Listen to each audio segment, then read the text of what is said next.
Welcome to Talking Business, podcast produced in Melbourne, Australia. The podcast is available on the Acast site, my own website, the Apple Podcast Store, or wherever you go to get your podcasts. Or you can get it at the Business Acumen website at www.businessacumen.biz or at Banking Day. For the most exclusive access to leading economists and business leaders from around the world, subscribe to Talking Business from my website, leongettler.com. I am Leon Gettler. My job is to review and monitor the week's news in business, finance and economics. I bring it all to you every week. This is episode number 33 in our series for 2024, and today's date is Friday, September the 13th. First, I'll be talking to Mustafa Nuristani, the Executive Director of the Transcendental Meditation Organisation in Australia. I've learnt TM from the TM organisation, and I highly recommend it. Mustafa has taught TM to thousands of people, including business leaders, judges and doctors in Australia and abroad. And I'll talk to economist Saul Leslake about the state of the economy. But first, let's talk to Mustafa Nuristani. Well, Mustafa, you are the Executive Director of Transcendental Meditation Organisation in Australia. Tell me about how you got to that level. Well, Leon, it's great to speak with you today. Thank you for the opportunity. And yes, I am an Executive Director for Australia. And really, it's an organisation that, first of all, maybe we should tell people what Transcendental Meditation is. Transcendental Meditation is a simple, natural, effortless technique that is practiced for just 15-20 minutes twice a day while sitting with eyes closed. So it's a simple technique, and people who are very busy in life, high executives, business people who don't have much time, they are the ones that usually come to TM and they want something quick, something that's going to get them the clarity, the energy, and then they're focused and back into their life. And really for me, it was a beautiful journey. I was a journalist and I always wanted to do something more to help people get rid of stress. And then I went on the teacher training course. And then from there, I worked my way up and got to where I am today. How long did it take for you to train to become the Executive Director of TM in Australia? So this was a few years. I've been teaching Transcendental Meditation since 2017. And I've done a lot of projects, internationally. I've taught Transcendental Meditation to different university leaders and students in different parts of the world. And then also I've had my own business previously. I had a consulting firm. So I guess it's my experience in the field of business and also my experience in the field of teaching that culminated in this role as an executive here in Australia. And yes, so maybe about 2-3 years I've been in this role in Victoria, yes. So you have a lot of business people coming to you? Absolutely, yes. Business people, doctors, lawyers, judges. Like I said previously, people who are very busy and they need something quick. And Transcendental Meditation is a technique that is scientifically proven. It's the single most researched technique in the world. And it's very effortless. And you don't have to go to a boudoir or somewhere quiet to do it. You could just be at your desk, close your eyes, just 15-20 minutes. You get completely recharged and then you come out feeling fresh and ready to go again. And my clients, people like high-level executives who have multinational companies and they are working across different time zones, they say that it's a lifesaver for them because they seem to be working and the sleep pattern is not very good and sleep is not good. And so when they wake up in the morning and they do their TM, they feel very fresh and clear and switched on. So what does TM do for someone in business? Does it actually lead them to develop better patterns of behaviour, better decision making? I'd imagine that would be quite key to it. Absolutely. You see, the whole point is the optimization of brain. What we're doing in Transcendental Meditation is we are optimizing our brain functioning. And how do we do that? We connect the prefrontal cortex, which is responsible for judgment, sense of self, creativity, forward thinking, everything that a CEO really needs to have always functioning really at its best, to enliven that part of the brain and connect it to the rest of the brain. So this integration allows business people to tap into their own inner creativity and more intuitively think about what they want to do next and how they want to grow their business and where the market is going and how they're going to be the one that is leading the pack rather than coming after it. But also, if you're a business executive, you also have to be in charge of a lot of people. Absolutely. So it would actually help you in your dealings with a lot of people, wouldn't it? Well, yes. The way we deal with people is, first of all, we have to be really clear in our own self. We have to be settled in our own self. We have to know what we want and then attract the same kind of people in our world. And when we are practicing TM, what we're doing is we are getting the best out of our own potential. And then spontaneously, we are attracting the right group of people around us. And so we grow together and we are a leader in the business. And so we need to lead people. And the best leader is someone who is able to allow their followers to also be leaders in their own field. And then everyone is fulfilled moving together and creating a very amazing and also maybe a workplace that is more conducive to better relationships and greater clarity and creativity amongst the team members. But even if you're an executive and you're practicing TM, but the people you deal with are not practicing TM, it still helps you in your dealings with them. Absolutely, because you're calm, you're clear, you're focused. These are the things that people experience immediately. Within the first day, people have better sleep. So as a leader, you have to be at your best. And then when you're interacting with other people, you are taking the best out of them as well. So it's all about how you lead a conversation, how you move into a business dealing. And if you've got that clarity and focus, then of course everyone around you will follow you and, life becomes a lot easier. One of the big issues now is that, everyone's talking about it, is people aren't getting enough sleep. How does TM address that? Well, the deep rest that we get in transcendental meditation, research shows, is a different quality of rest and deeper than sleep. So what that does is that it allows the body to rejuvenate, revitalize, repair, and get rid of the fatigue and tiredness of the day, but also the deep-rooted stresses that cause psychosomatic diseases such as anxiety, depression, like you said, insomnia. So irrespective of what kind of sleep we've had, when we wake up and we do TM, we feel like we've had the best night's sleep because the rest is very profound. And at the same time, when we are dealing with stress management with the tool, our TM technique, then we are not taking the stress of the day into our evening and sleep, and we're not taking the stress of home into work. How does that work? Well, first thing we do in the morning is we sit on the bed and we practice it.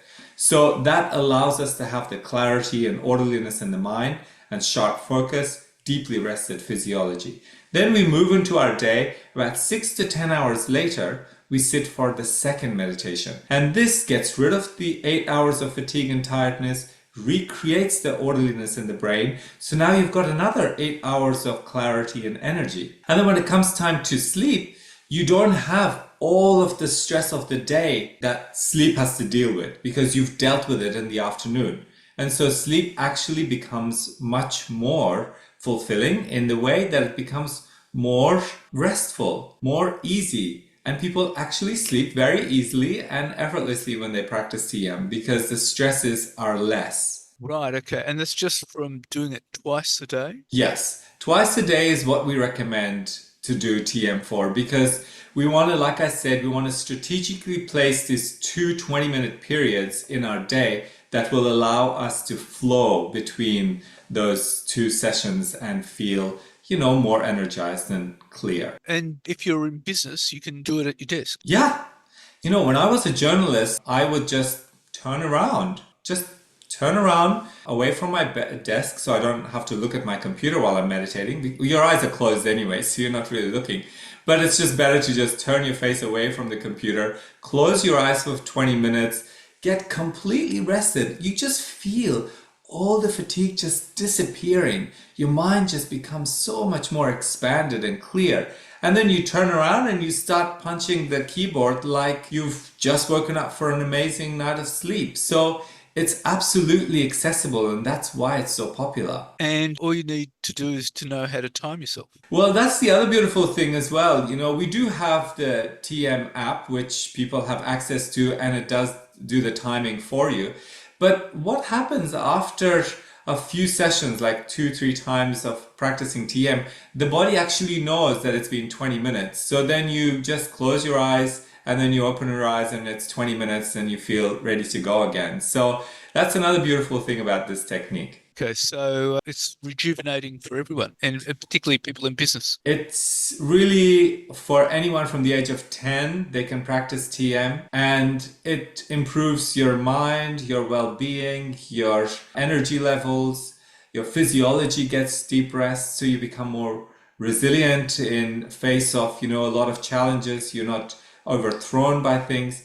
And, you find that life is much more than just running around and paying bills and worrying about your next paycheck. It's so much more than that. Well, Mustafa, it's been fantastic talk to you, and thank you very much for enlightening us. Leon, it's been a great joy speaking with you, and thank you for this opportunity. And now let's talk to economist Saul Leslake. Well, Saul, with the latest inflation figures, how do you assess the economy's going? Well, the economy has clearly slowed, and we'll get some more data on that just after this podcast goes to air.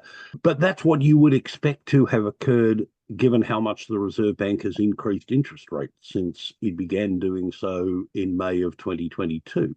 We have an inflation problem. The most recent inflation numbers for July show that inflation is heading in the right direction, i.e. down, but the measure of inflation that the Reserve Bank cares most about and pays most attention to, the so-called underlying rate of inflation, at 3.8% over the year to July, is still a long way from the top end of the Reserve Bank's 2 to 3% target, let alone the midpoint of that target, 2.5%, which the most recent agreement between the Treasurer and the Reserve Bank encourages the Reserve Bank to focus upon, even more than it did under previous governors. So it's too soon to declare victory in the fight against inflation.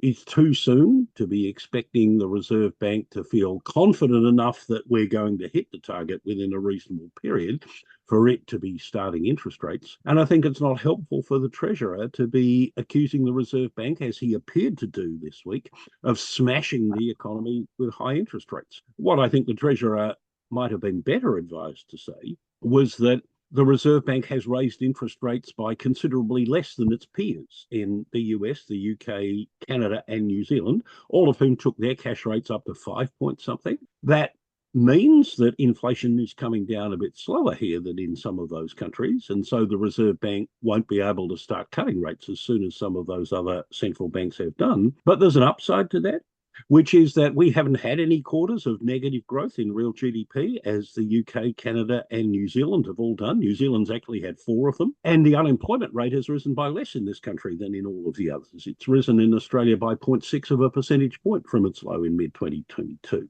That's less than the 0.9% increase in the US, less than the 1.4 percentage point increase in unemployment in the UK at its greatest extent, and less than the 1.6 percentage points increase in the unemployment rates in both Canada and New Zealand. That's something I would think you'd be pleased about and want to take some of the credit for, rather than criticising the central bank in a way that carries a risk that the government is less than fully committed to the independence of the central bank as it should be. But the fundamental issue is so that he would expect the central bank to actually get inflation down. Well, that's its job. And it only has one tool to do that job, which is raising interest rates.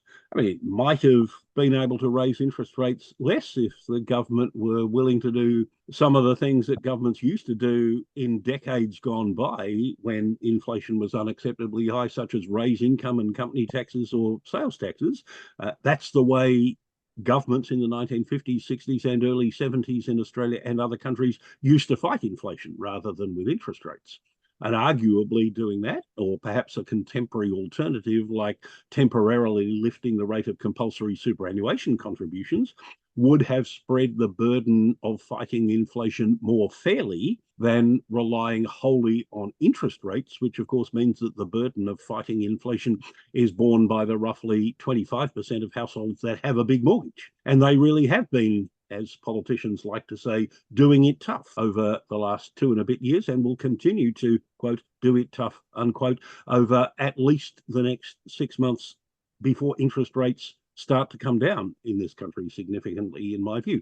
But governments have chosen not to do that. Governments of both political persuasions over the last 30 years have preferred to say to the public, I feel your pain, but don't blame us, blame the independent central bank. And the present Treasurer is just the latest in a long line of his predecessors who've chosen to take that approach. Basically, the Reserve Bank has only has some very crude tools to handle Well, this. indeed. And that the same is true of central banks all over the world, that they experimented with unusual tools during COVID, and in some cases a decade earlier in response to the financial crisis, when the problem was how to ease monetary policy and stimulate growth. But when, as almost every central bank in the world, bar the People's Bank of China, is now confronted with inflation being higher than expected and a need to get it down, it's a bit like the old story about when you're a hammer, everything looks like a nail. The only thing central banks can do to achieve the job that they have been given by elected governments, which is to get inflation down to the targeted range. In Australia, that's 2 to 3%. The only tool they have for doing that is tighter monetary policy. And as I say, if I were the Australian Treasurer, I'd kind of want to be emphasising to the Australian people, and especially those with mortgages, that although it's not nice for interest rates to have gone up by as much as they have, they've gone up by less here than in the other countries that you can legitimately compare Australia with. Given that inflation is sticky and there's no indication that it will be staying down for some time, is the concept of target ranges for central banks achievable? Well, yes, it is. And, the evidence from other countries similar to Australia, which put their interest rates up by more than the Reserve Bank of Australia, is that this medicine, however unpleasant it is in the near term, does work. In the United States, in Canada, in the UK, and in New Zealand, and in a range of other countries, Norway, Switzerland, Sweden, Korea, all of whom put interest rates up significantly in 2022 and 2023, inflation is coming down towards their respective targets. That's why the US Federal Reserve will be the next and the most important central bank to start unwinding some of the increases in interest rates it put in place to bring inflation down. And the reality, the lesson of history is that you can't bring inflation down if it's significantly above where you want it to be, as it has been in Australia and in other countries over the last 2 or 3 years, without slowing economic growth and without inevitably some increase in the unemployment rate. There's a price to be paid when you have overstimulated the economy, as central banks and governments did in the aftermath of COVID. There's a price to be paid for getting the ship back on course. And, that price is, in Australia, being disproportionately borne by people with big mortgages. But that's the result of the fact that we, like most other countries, have chosen to rely primarily on monetary policy to achieve that goal. Interesting point about inflation here. I mean, one of the reasons I think it proves to be sticky is there's a whole lot of government spending, state and federal, going on, which is stimulating inflation. Do you agree with that? Well, there is. A lot of that spending is being done by the state governments rather than necessarily by the federal government. And some of the things the federal government is spending money on, such as health and aged care, doesn't get into the CPI in the same way. Some of the government spending is designed to reduce measured inflation. And although there's a somewhat artificial element to the impact that electricity bill rebates are having on the measured consumer price index, to the extent that the headline consumer price index is used as a benchmark by other businesses for setting prices, or by the Federal Fair Work Commission for setting the minimum wage, then those measures will have a small but lasting impact in reducing ongoing inflation. But the other thing to remember is, of course, that the impact of the budget, of what governments do on inflation, isn't only driven by the expenditure side of the budget, it also depends on the revenue side of the budget. And to be fair to the federal government, because they've been willing to bank almost all of the additional revenue they've gained through higher commodity prices leading to bigger company tax collections, and from bracket creep leading to bigger personal income tax collections, the government has registered 2 quite large budget surpluses in a row. So the totality of what the federal government has done in the last couple of years has been helpful at the margin to the fight against inflation when you look at the revenue as well as the spending side of the budget. What I think is regrettable is that after having done the right thing for 2 years, in its most recent budget, the federal government has engineered a move into structural deficit that will increase over the next 2 financial years. And I don't think that's the wisest thing to do while the fight against inflation is still ongoing and hasn't been won yet. But you see inflation definitely coming down. Yes, I do, but not quickly enough or by enough to prompt the Reserve Bank to cut interest rates this year. I've been saying to you in these podcasts, I think since late last year, that it was never likely that the Reserve Bank was going to cut rates in 2024, nor did I think it was likely that the Reserve Bank was going to raise interest rates in 2024, as some economists and others were urging the Reserve Bank to do. I remain of the view, as I have been since November last year, that the earliest the Reserve Bank is likely to cut interest rates is in February 2025. And I am still of that view. At the same time, the Reserve Bank is saying inflation won't be coming down probably till about 2026. Well, it won't be reaching the midpoint of its target until 2026. But monetary policy has to be forward-looking, and inflation doesn't need to be back at 2.5% for the Reserve Bank to start bringing interest rates down from their present level. What needs to happen is for the Reserve Bank to be sufficiently confident that inflation will get down to the midpoint of its target range by about the middle of 2026 to begin cutting rates from their present level of 4.35%. And with inflation still running at 3.8% as they measure the underlying inflation rate over the year to July, they're not in a position to be sufficiently confident to start cutting rates, as some other central banks where their measures of inflation now have a 2 handle on them on a 12-month basis. We need to be a lot closer to that here in Australia than we are for the Reserve Bank to be confident to start cutting rates. I mean, the last thing the Reserve Bank wants to do, especially after the mistake which they have acknowledged of telling people during and after COVID that rates were going to stay at record lows until 2024 at the earliest, the last thing they want to do is to start cutting rates only to find that they have to put them up again, because by cutting rates, they stimulated the economy again too soon and rekindled inflationary pressures. That would be incredibly damaging to their credibility, and they don't want to do that. And indeed, we can see in the wording of the Reserve Bank under Michelle Bullock that it's much more precise than it has been in the past. I think Michelle Bullock has, partly prompted by the recommendations of the review of the Reserve Bank, and partly as a recognition of the damage done to the Reserve Bank's credibility by the well-meaning but ultimately ill-advised commitment, as most people saw it, that the previous governor made to keep interest rates at record lows until 2024 at the earliest, even though there was always some fine print under that. People didn't read that fine print any more than they read the fine print in product disclosure statements for financial products. Michelle Bullock has, I think, been trying very hard and very successfully to improve the Reserve Bank's communications, not just with financial markets and economists, but with the general public. Indeed. Well, Saul, it's been fantastic talking to you again, and thank you so much again for your time.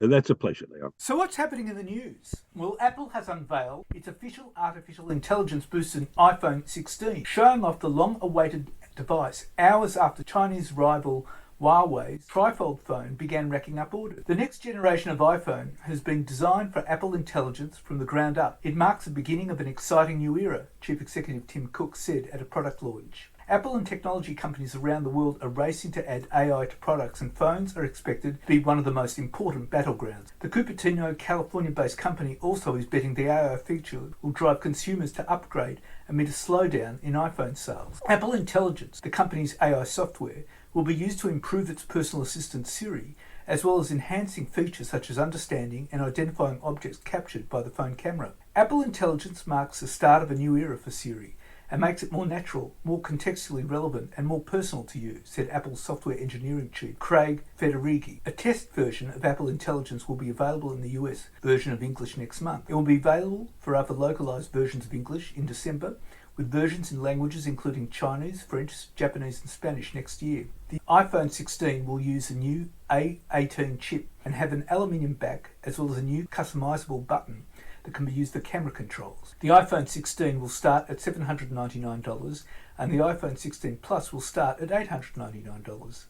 Apple also unveiled iPhone 16 Pro and 16 Pro Max titanium models with faster chip, the A18 Pro, and more AI capabilities such as offering suggestions on how to set up a photo shoot more effectively, and audio editing capabilities aimed at professional level video production. The iPhone 16 Pro will start at $999 and the 16 Pro Max start at $1,199. Apple's new iPhone chips use the latest version of ARM's architecture that includes the specific features to speed AI applications. An activist investor, Starboard Value, has submitted a non-binding proposal that would end Murdoch family control of News Corp, adding to a letter sent to the company's shareholders.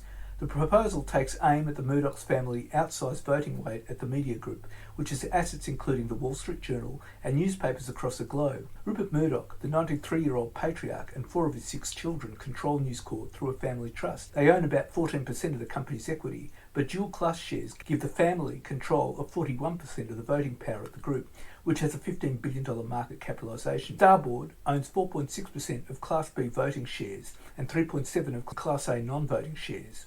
The investor has increased its Class A shares from about 1.9% as of its most recent disclosure in June. Its proposal is non-binding and there is no guarantee the News Corp board would support it. News Corp came under pressure in 2015 to eliminate the new dual-class shareholding after a measure was supported by just under half of voters, but no changes were made. The company has more recently grappled with pressure from Starboard and activist hedge fund Irenic Capital Management, which pushed for a spin-off of News Corp real estate assets last year. News Corp's board on Monday afternoon defended the dual-class stock structure, saying it promotes stability and allowed it to pursue long-term strategic goals. The company has thrived under the current structure, it said. The Murdoch's family ownership has come under renewed scrutiny in recent months, as Rupert Murdoch has reportedly moved to change the family's trust to give control of the media empire to his eldest son Lachlan, Rupert Murdoch's chosen successor, who aligns with his conservative politics.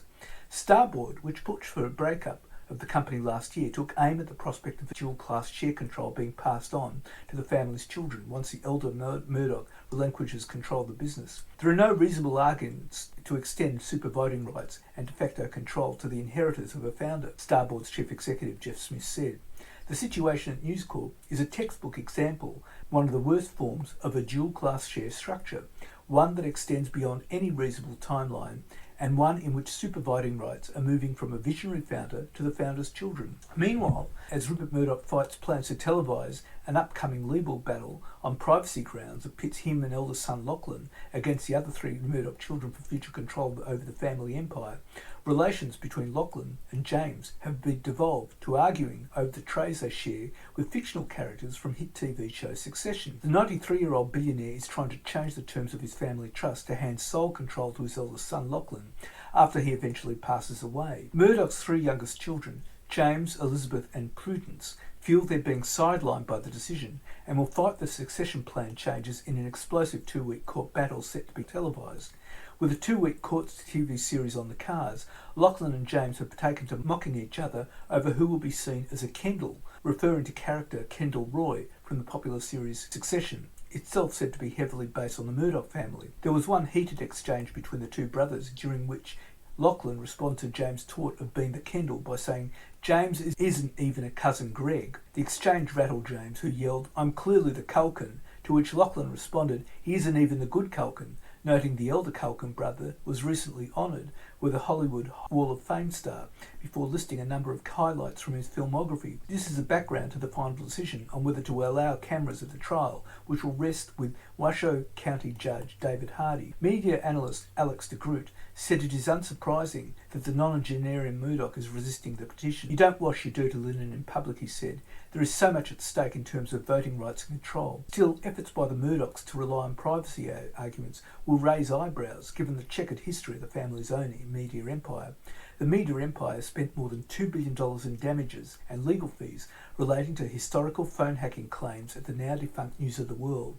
In April, Hugh Grant settled his case against the publisher of The Sun for an enormous sum of money. The Notting Hill actor insisted he did not want to accept a settlement over his accusation that journalists used private detectives to tap his phone and burgle his house, but that a trial would have proved too expensive.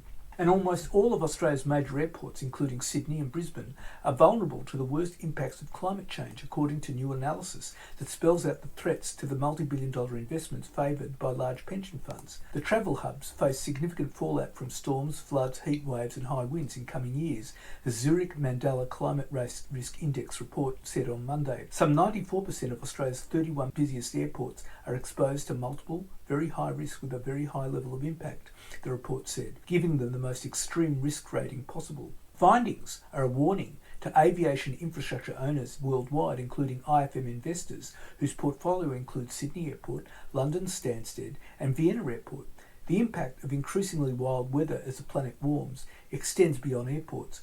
Runway closures disrupt airlines, led by Qantas in Australia, passengers, freight deliveries and the broader supply chain. While the report offered some solutions to mitigate the risks, all of them come at a cost. For airport owners, they include investing in heat-tolerant runway surfaces, flood barriers and drainage channels. The index calculated for the first time the risk from climate change to Australia's $170 billion tourism sector.